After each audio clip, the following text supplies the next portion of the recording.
Hey everyone, ready for a deep dive into something that's probably closer to home than you realize? Oh, this is going to be a good one. Today, we're tackling endocrine disruptors. Endocrine disruptors. Turns out, these things are everywhere, Yeah, and they could be messing with our hormones without us even knowing. it's true. So I dug into this fascinating academic overview all about them. Whew! I gotta say, it's been a wild ride. I bet. Get ready, folks. By the end of this deep dive, you'll be able to spot these endocrine disruptors like a pro. And more importantly, you'll understand why they're such a big deal. Exactly. Now, you know I love to jump right in. Always eager. But before we get into the nitty-gritty of these disruptors, maybe we should back up a bit. Sure, let's lay some groundwork. Can you remind us, what exactly is the endocrine system? Look at the endocrine system. And why should we care if it's being messed with? Well, think of it this way. It's like your body's own internal communication network. Okay. It's a complex system of glands, right? All right. And these glands, they produce hormones. Ah, hormones. And these hormones, they act as chemical messengers. Messengers. Yes. They travel all throughout your bloodstream, telling different organs and tissues what to do. So it's like the body's own messaging system. You got it. Making sure everything's running smoothly. Fascinating. And you know what's really interesting? It works on this super precise lock and key system. Lock and key. Yeah. So each hormone, right, it has a specific shape. Mm-hmm. And it fits perfectly into a matching receptor on a cell. Oh, I see. It's like, well, like a key fitting into a lock. Yeah, makes sense, right? Yeah, that makes sense. So when that hormone key finds its receptor lock, boom, it triggers some action in the cell. So that's how our bodies get things done. Pretty much. It's all about those messages and that perfect fit. But then these disruptors come along and mess everything up. Well, that's the problem, isn't it? So how do they do it? How do these disruptors interfere with this lock and key system? Sneaky little things they are. Huh. They can actually mess it up in a couple of ways. Oh. First way, they can mimic natural hormones, tricking the body into overreacting. So like imposters. Exactly. Like a fake key trying to open a lock meant for a real one. Ooh, not good. And then there's the second way, they block hormones from even binding to their receptors. Yeah. Basically, they shut down communication completely. So either the body's getting the wrong message Right. or no message at all. You got it. And that's when the trouble really starts. Exactly. The disruptions can affect so many things. I'm guessing everything from how we grow and develop to like metabolism and even reproduction. It's all connected. Wow, I'm starting to see how this could have some serious consequences. And here's the thing, it gets even more complicated. Oh, how so? Well, our source was saying these disruptors don't always play by the rules. What do you mean? It's not always a simple case of the more you're exposed, the worse it is. Really? So it's not like a straight line from exposure to harm? Not always. That's interesting. You've probably heard of the dose makes the poison idea, right? Yeah, the classic toxicology principle. Well, sometimes these endocrine disruptors, they flip that idea on its head. They do. How? Think about it this way sometimes. A very low dose can actually have a bigger impact than a high dose. It's called a U-shaped dose-response curve. That's kind of mind-blowing. It's like a whisper having a bigger impact than a shout. It is pretty wild, isn't it? So the amount of exposure isn't the only thing that matters then? No, not at all. Timing is crucial too, especially when we're talking about fetuses and embryos. Ah, because their endocrine systems are still developing. Exactly. They're particularly vulnerable during those critical periods. And you know what? Exposure then can have consequences that last a lifetime. You know, this is making me think about the drug DES. Diethylstilbestrol, or DES. Yeah, it's a tragic historical example. Right. It was prescribed to pregnant women to prevent miscarriages. With the best of intentions. Absolutely. But then they discovered it caused all sorts of problems for their children. It did. Reproductive abnormalities, even cancer. A really heartbreaking example of how messing with hormones, especially during development, can have devastating long-term impacts. It's a stark reminder that even when we think we're doing good, we have to be incredibly careful when it comes to messing with the delicate balance of hormones. Couldn't agree more. Okay, so we've established that the endocrine system is this intricate communication network. A delicate balance, for sure. And that messing with it, even in subtle ways, can have serious, long-lasting consequences. Absolutely. Now let's get down to brass tacks. What are some of these sneaky endocrine disruptors we should be watching out for? Oh, there are quite a few. But I think we should start with one of the most notorious culprits. Okay, hit me with it. Bisphenol A, or BPA as it's more commonly known. BPA. Oh yeah, I've definitely heard of that one. It's everywhere. It's in a ton of plastics, right? It is. You'll find it in food containers, water bottles, the lining of canned goods, you name it. Wow. You know, it's funny, when you said BPA, I immediately thought of water bottles. It's a common association. I even have a reusable one that specifically says BPA free on it. Good for you. A lot of people are making that switch. It makes you feel better, right? Like you're making a healthier choice. It's definitely a step in the right direction. But now I'm thinking, if it's in so many other things, It is. maybe just switching to a BPA-free water bottle isn't enough. You're starting to see the bigger picture, aren't you? I think so. It's kind of alarming. So what are the potential consequences of this BPA exposure? There's a lot of research going on, but there are some serious concerns about its link to various health problems. We're talking diabetes, certain types of cancer, reproductive issues. Oh, wow. It's sounding worse and worse. And that's not all. Early puberty, obesity, even neurological problems, especially in kids. Hold on, brain development. That's terrifying. It is a major concern. So how do we know how much BPA is too much? Are there, like, safety levels? That's where things get controversial. There's a lot of debate about what levels are truly safe. Some experts believe that even low-level exposure from things like receipts or canned food could be problematic. Oh, you mentioned receipts. I read somewhere that thermal paper receipts are coated with BPA. Is that true? It's very likely. A lot of them are. Oh, no. That means every time I grab a receipt at the store. Ooh. You could be getting a dose of BPA. It's a concern, for sure. Wow, this is definitely making me rethink my shopping habits. Okay, but BPA is just one example, right? What other endocrine disruptors should we be aware of? Oh, BPA has a lot of company. It actually falls into a bigger category of chemicals called xenoestrogens. Xenoestrogens. Yeah, these are chemicals that mimic estrogen in the body. So they're like those imposters we talked about. Exactly. And they're found in all kinds of products, from industrial compounds to everyday consumer goods. So it's not just BPA acting alone. There's a whole gang of these hormone imposters out there. That's right. Yeah. And some of them have been lurking in our environment for decades. Like what?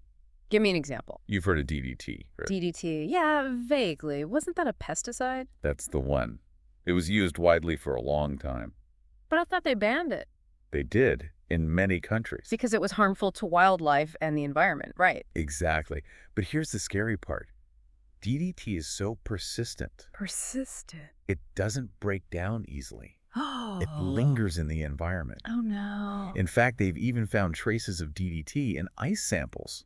Really? From Antarctica. Antarctica? You're kidding me. I'm serious. Yeah. It just goes to show how long-lasting the impact of these chemicals can be. That's mind-blowing. It's a sobering thought, isn't it? It is. It makes you realize that even when we stop using these substances, Yeah. their effects can stick around for generations.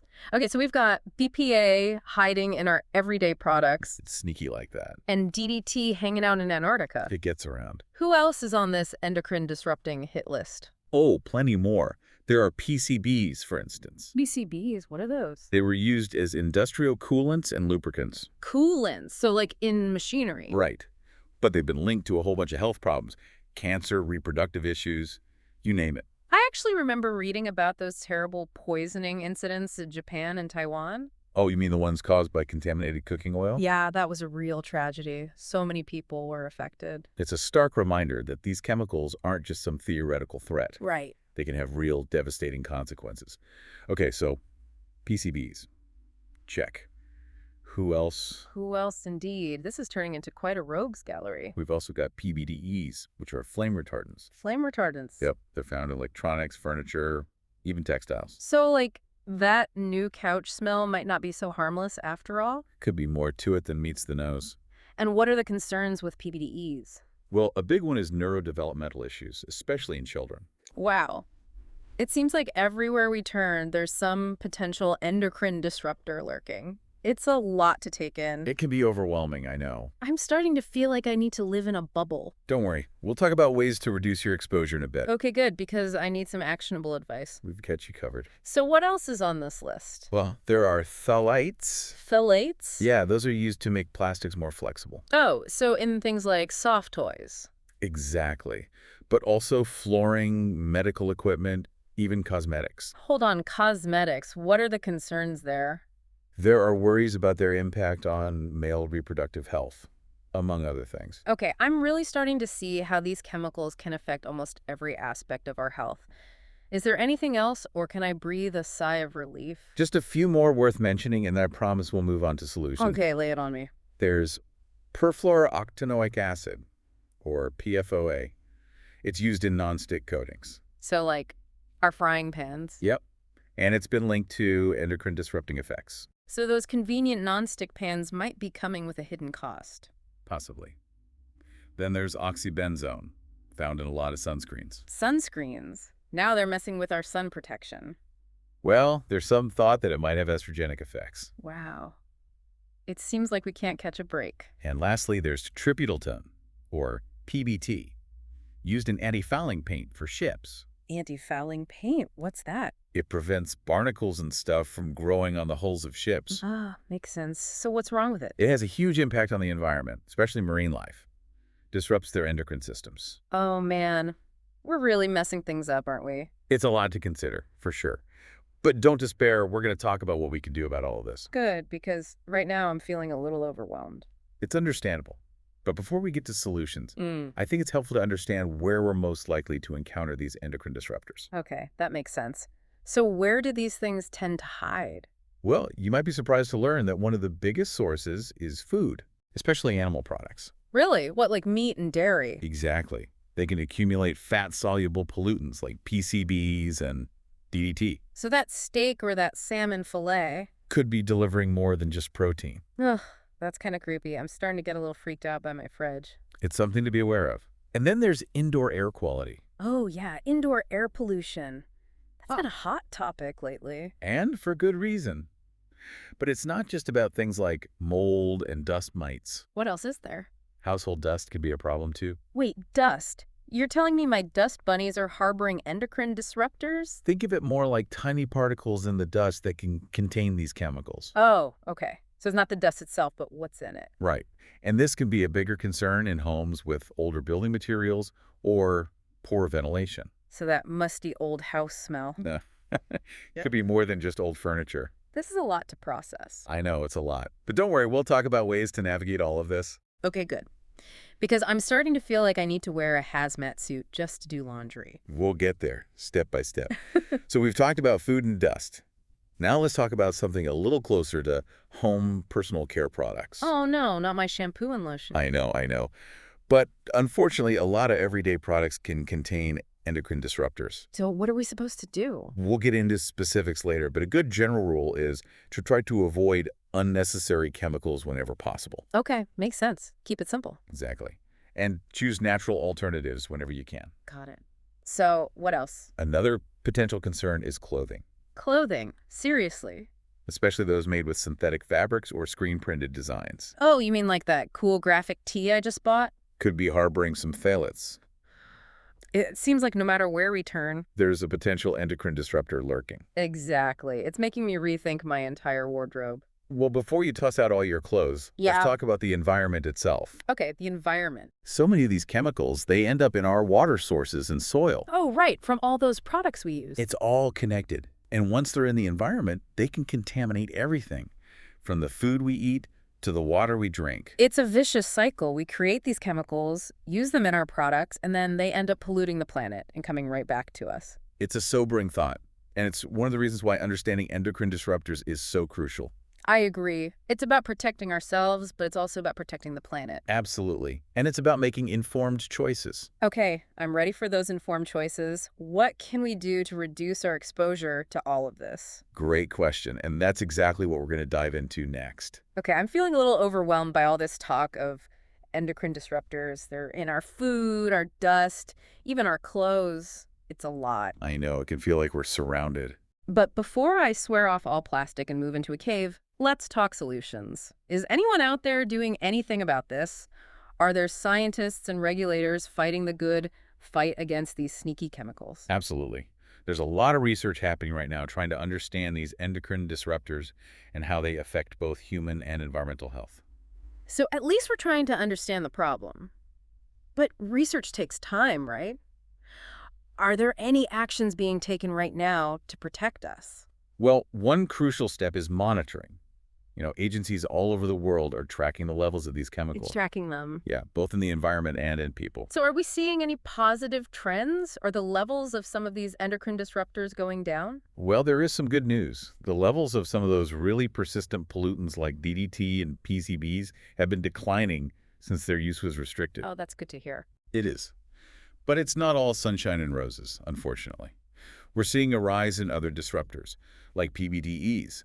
Studies are showing that the levels of PBDEs in human breast milk samples are actually increasing, and it's pretty alarming. Okay, so it's kind of a mixed bag.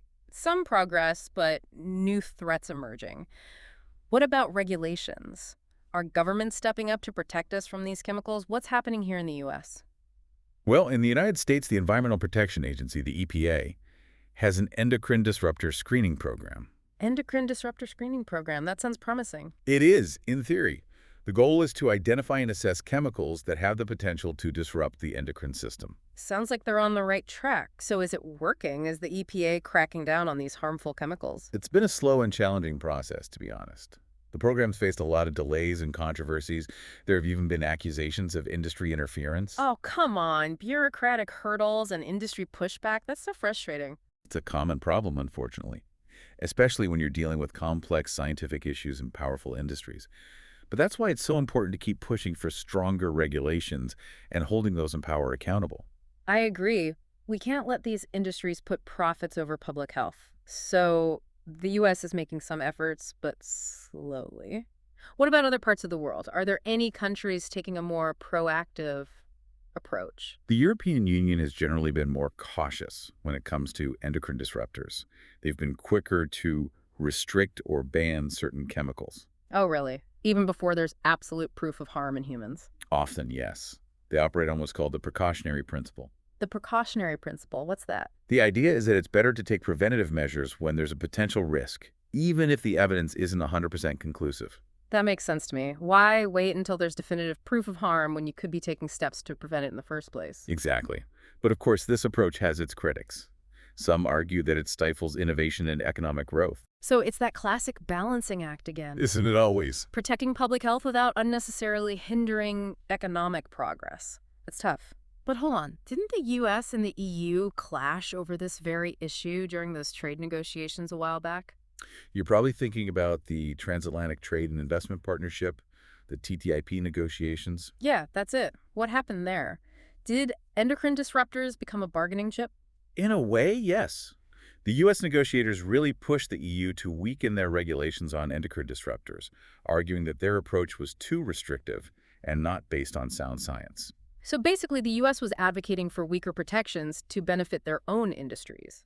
You could interpret it that way. Yeah. The whole incident really highlighted the tension between different regulatory approaches and how much influence economic interests have in shaping policy decisions. It's a good reminder that we as citizens need to stay informed and advocate for the policies we believe in, but it's easy to feel overwhelmed and powerless when facing these complex issues. What can we really do as individuals to make a difference? I'm just one person. Should I just give up and eat my BPA-laden receipt? Don't despair. There are definitely things you can do. Okay, we've covered a lot of ground here, and it's clear these endocrine disruptors are a big deal. But I don't want to end on a doom and gloom note. So let's shift gears and talk about what we can actually do about all of this. I'm ready for some solutions. I like your attitude. Yeah. And you know what? The good news is that we're not powerless. There are absolutely steps we can take to protect ourselves and our loved ones. Okay, let's get practical. What can we do starting today? Give me the lowdown. Awareness is key. We've talked about a ton of different chemicals, and it's impossible to remember them all, right? Yeah, my brain is already overloaded. But just being mindful of the products you use and the ingredients they contain is a great place to start. So label reading is essential. It's a good habit to get into. But to be honest, sometimes those ingredient lists are so long and confusing, I feel like I need a chemistry degree just to understand them. It can be daunting, but a good rule of thumb is to look for products labeled BPA-free. Okay, BPA-free, got it. So, problem solved. Not quite. Here's the catch. BPA-free doesn't automatically mean endocrine disruptor-free. Oh, right. There are all those other chemicals, BPS and BPF, right? Yeah, those can have similar effects. Oof. It's like playing a game of chemical whack-a-mole. You avoid one and another one pops up. How are we supposed to navigate this maze without a PhD in chemistry? Look for products with shorter ingredient lists. Simpler is usually better. And whenever possible, Choose natural alternatives. Okay, so keep it simple and go natural. Got it. What about food? We have to eat. Can't exactly avoid that. You're right, food is essential. But we can definitely make smarter choices. Like what? Opting for organic produce is a good step. It helps reduce your exposure to pesticides. Okay, organic fruits and veggies. Check. But what about all that stuff about animal products accumulating those fat-soluble pollutants? Should I become a vegetarian? You don't have to go full vegetarian unless you want to, but maybe reduce your intake of animal products or choose leaner cuts of meat and low-fat dairy. Okay, so moderation and making informed choices are key. What about other daily habits? Anything we can tweak to minimize exposure? Filtering your tap water can help. Water filters, check. And believe it or not, even something as simple as regular cleaning can make a difference, especially wet dusting. It helps minimize those dust-borne chemicals we talked about. So I can add saving the planet to my chore list. I like it. Any other tips? I'm feeling empowered, but I want to keep this momentum going. When it comes to personal care products, look for those with fewer synthetic fragrances and preservatives. And choose natural fabrics over synthetic ones whenever possible, especially for kids' clothing. Okay, these are all great practical steps we can take in our own lives. But what about the bigger picture? How can we push for systemic change? It's great to make changes individually, but we need a larger shift to really address this problem, right? I agree. That's where advocacy comes in. Support organizations that are working to research endocrine disruptors and pushing for stricter regulations. Let your elected officials know that this is an issue you care about. So we can vote with our wallets by choosing safer products and use our voices to demand better policies. Exactly. And never underestimate the power of simply spreading awareness. The more people understand the risks, the greater the demand for change will be. It's like a ripple effect. That's a great way to put it. Talk to your friends, your family, your neighbors. Share what you've learned. This has been an eye-opening deep dive. And you know what? I'm not feeling defeated. I'm actually feeling inspired to take action. It's empowering to realize that we're not powerless. We can make a difference, both in our own lives and on a larger scale. That's what I like to hear. Knowledge is power. And the more we know about these endocrine disruptors, the better equipped we are to protect ourselves and the planet. I couldn't agree more. Well, folks, thanks for joining us on this deep dive into the world of endocrine disruptors. We hope you learned something new and maybe even feel a little bit more empowered to make a change. Until next time, keep diving deep and stay curious.